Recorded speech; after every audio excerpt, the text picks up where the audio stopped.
వ్యర్థమైన యుద్ధాన్ని చేయకు అర్జున. ఆచార్యుడు నీ సమయాన్ని వృధా చేయాలని చూస్తున్నాడు. ఎందుకంటే ఆయనకు తెలుసు నీవు ఆయనని చంపవు, ఆయన నిన్ను చంపడం. నాకది తెలుసు కేశవా, కానీ నేను బయటపడితేలా? ద్రోణాచార్యులు నన్ను అన్ని వైపుల నుండి చుట్టుముట్టారు.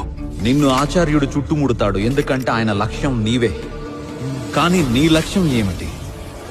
నీవు యుద్ధభూమిని ఎంచుకుని ఉండకపోవచ్చు, కానీ నీ యుద్ధాన్ని ఎంచుకొనవచ్చు. జయద్రథుడిపై దృష్టి సారించు.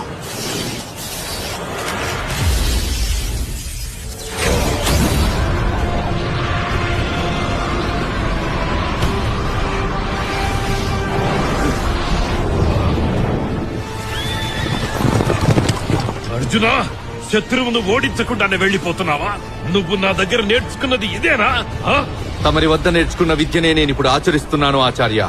లక్ష్యంపై దృష్టి సారించి ముందుకెళ్తున్నాను. ప్రతి యుద్ధంలోనూ